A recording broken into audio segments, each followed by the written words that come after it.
अस्सलामुअलैकुम my YouTube family, कैसे हैं आप सब लोग। आप सब लोगों को वेलकम टू किचन एक्सप्लोरर। और आज हम बनाने जा रहे हैं चना बटाटा। एक तो वैसे ही समर में इस तरह की चीज़ें शाम के टाइम बहुत अच्छी लगती हैं, तो आज इसे मेरे स्टाइल में बनाते हैं। जल्दी जल्दी इंग्रेडिएंट्स को देख लेते हैं।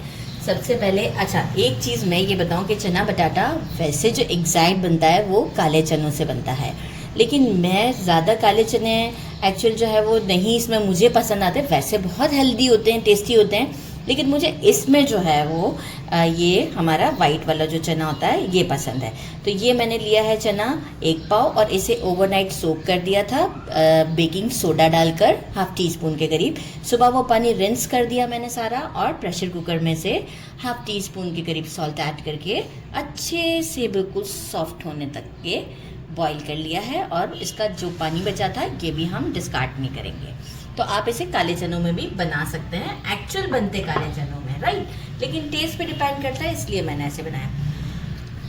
3 मैंने ले लिए थे बड़े साइज़ के पोटैटोज, इसे भी बॉईल करके इस तरह से कट कर दिया है। क्यूब्स में भी काट लें, जैसे आपको पसंद है आप इसे काट लें। 1 टेबल स्पून रोस्टेड कुटा हुआ धनिया, आप पिसा हुआ धनिया पाउडर भी यूज़ कर सकते हैं। मुझे थोड़ा सा इस तरह से हल्के हल्के सा कुछ आता है मुंह में पीसेस, तो अच्छे लगते हैं। 1 टेबल स्पून ले लिया है रोस्टेड कुटा हुआ धनिया। 1 tablespoon regular red chilli powder. 1 teaspoon भर कर लिया है हल्दी पाउडर। 1.5 टीस्पून नमक लिया है। 1 टेबल स्पून ज़ीरा लिया है। एक बड़े साइज़ का अनियन लिया है, इसे स्लाइसेस में कट किया है क्योंकि इसे हम फ्राई करके गोल्डन ब्राउन करके बाहर निकाल लेंगे। ये हमें गार्निशिंग के लिए काम आता है। और 2 मैंने मीडियम साइज़ के अनियन लिए थे, इसे मैंने क्यूब्स की फॉर्म में कट कर लिया है। 4 से 5 स्टिक्स करी पत्ता के ले लिए हैं। 10 छोटी वाली हरी मिर्चें तेज़ होती हैं, उसे बारीक कट कर लिया है। भर कर लेंगे 1.5 table spoon fresh ginger garlic का पेस्ट। 1.5 टेबल स्पून के करीब या 2 टेबल स्पून के करीब, ये थोड़ी सी स्वीट टैमराइन था तो ये मैं पल्प अपने पास ही रखती हूँ इस तरह से। तो स्वीट टैमराइन ये 2 टेबल स्पून है पेस्ट। मेजरिंग ½ कप बेसन, आप इसमें गंदम का आटा भी यूज़ कर सकते हैं, ठीक है। तो मुझे ये बेसन के साथ पसंद है। बाकी ये कि गार्निशिंग के लिए हमें ऐड में चाहिए होगा कोरिएंडर, इसे कट कर लिया। मिंट लीव्स काट लूँगी क्योंकि अभी जब तक बनाऊँगी तो मतलब काफ़ी देर हो जाएगी।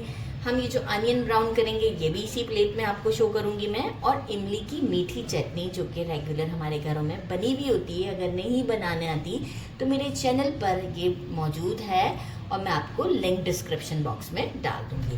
तो चलिए जी स्टोव की तरफ चलते हैं, सारा सेटअप रेडी है तो झटपट बनेंगे ये। ½ कप ऑयल ले लिया है, इसमें हम ये जो हमारी स्लाइसेस वाली अनियन थी ना, इसे हम ब्राउन करते हैं, गोल्डन ब्राउन, और आपको शो करते हैं। प्याज ब्राउन हो चुका है, इसे हम निकाल लेते हैं। फ्लेम को स्लो कर दिया है। अच्छा, ये थोड़ा सा डार्कर इसलिए रखा है मैंने कि हमें थोड़ा सा क्रिस्पी चाहिए होता है इसके अंदर। ये सारा निकाल लेते हैं, सीध में निकालिएगा, इसके बाद हम आपको बताते हैं क्या करना है। इसमें हम ज़ीरा, और कुछ देर के लिए थोड़ा ठंडा कर लिया था मैंने ऑयल, क्योंकि मैं थोड़ा सा कुछ काम में बिजी हो गई थी। तो अनियन को ब्राउन करने के बाद मैं साइड पे हट गई थी, इस वजह से ऑयल गर्म नहीं है, एक्चुअली है वही ऑयल। करी पत्ता डालते हैं, थोड़ा सा इसे फ्लेम मीडियम पर रखेंगे और थोड़ा सा इसे सॉटे करते हैं इसी में ही। एक बार थोड़ा सा क्रैकल होना स्टार्ट हुआ है और अनियंस के जो क्यूब्स काट के रखे थे वो ऐड करते हैं। इसे हमें कोई गोल्डन ब्राउन नहीं करना है, जस्ट थोड़ा सा सॉफ्ट होगा। अभी विदिन 2 मिनट्स ये सॉफ्ट हो जाएगा, उसके बाद हम बाकी की चीज़ें ऐड करेंगे। आफ्टर 2 मिनट्स जिंजर गार्लिक का पेस्ट, ग्रीन चिलीज डालते हैं और अगेन हम इसे 2 मिनट्स तक के लिए चलाते हैं। आफ्टर 2 मिनट्स सूखा धनिया पाउडर और ये हमारे स्पाइसेस जो 4 थे ये हम ऐड करते हैं, और साथ ही में हम डाल देते हैं मेजरिंग ½ कप हमारा बेसन, और इसकी हम करते हैं भुनाई। ज़रा 2 से 3 मिनट लगेंगे इसकी भुनाई करने में। अच्छा अच्छे से मैंने भुनाई की। जैसे ही बेसन डाला था तो ऑयल मुझे लगा कम है, तो मैंने 3 टेबलस्पून थोड़ा सा डाल दिया था, ताकि मुझे आराम से भुनाई करने में कोई प्रॉब्लम ना हो। ये स्टॉक के साथ हमारे चने डाल देते हैं, और साथ ही में मैं इसमें डालूँगी 1/2 लीटर वाटर। और अब इसे एक बॉयल आने देते हैं। जैसे ही एक बॉयल आएगा तो ये जो भी बेसन है ये भी थिकनेस पकड़ेगा, और जो है वो फिर हम इसमें पोटैटोज़ ऐड करते हैं। तो एक बॉयल का वेट करते हैं।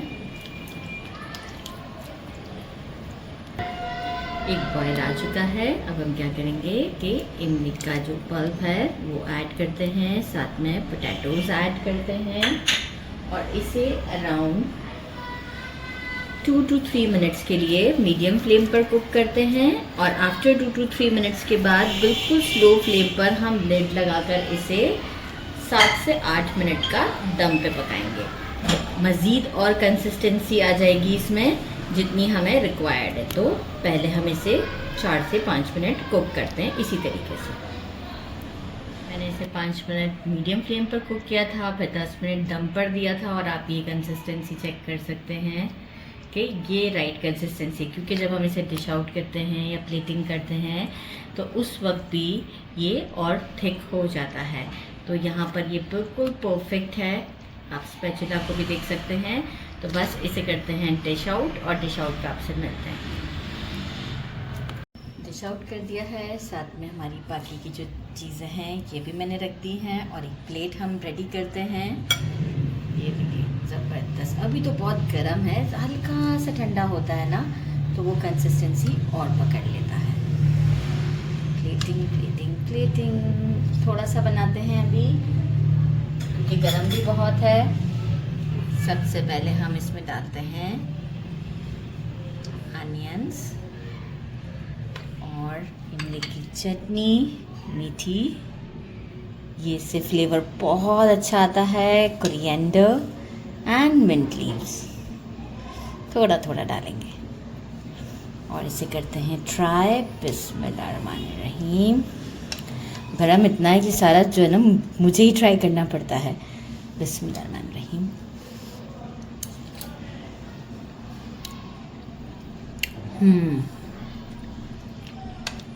So delicious.